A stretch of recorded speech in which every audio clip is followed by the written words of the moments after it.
Verspannt ein bisschen? Ja, ein bisschen. Aber locker. Morgen Jonas, erzähl mal, wer du bist. Guten Morgen, ich bin der Jonas Stahl, komme aus Neuses am Berg, bin seit gestern 21 Jahre alt und arbeite bei der Firma Lindner in Dettelbach. Ja, ich bin jetzt in einem Jahr ungefähr mit meiner Ausbildung fertig.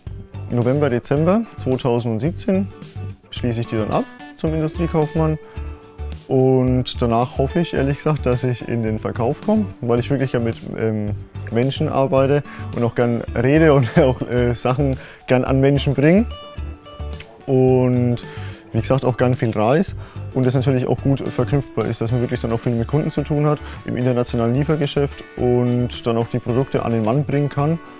Und es halt auch wirklich was Praxisbezogenes ist, dass ich wirklich unser Produkt, unser eigenes Produkt so vermarkten kann, dass es dann halt in aller Welt auch irgendwo verbaut ist. Dass ich dann auch wirklich sagen kann, okay, der Flughafen in Bangkok hat jetzt unsere Bodenplatten, unser Bodensystem drin, weil ich den da verkauft habe. Weil ich es wirklich schaffte, den Kunden so zu überzeugen, unseren Boden Made in Germany zu nehmen.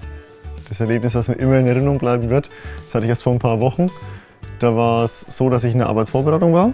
Da musste ich die Gehaltsabrechnungen in der Produktion verteilen an die Mitarbeiter. Und dann bin ich dann zum einen Mitarbeiter hingelaufen und habe die Straße gesehen, habe mir gedacht, okay, cool, da wohne ich auch.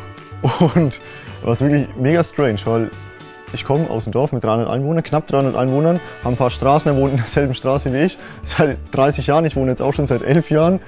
Und habe ich mir auch gedacht, super, muss ich erstmal zur Firma Lindner kommen, um meinen Nachbarn kennenzulernen, so ungefähr.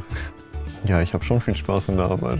Also, man muss mal aufpassen, dass es nicht zu spaßig wird, aber ja, schon. Aber das ist halt auch dieses Ding, wenn man seine Bekannten, seine Freunde hier auf Arbeit hat, da macht man natürlich klar ein, zwei Späßchen mehr und weiß auch, wie weit man gehen kann. Aber man darf natürlich auch nicht vergessen, dass man auf Arbeit ist. Das ist natürlich auch ganz wichtig.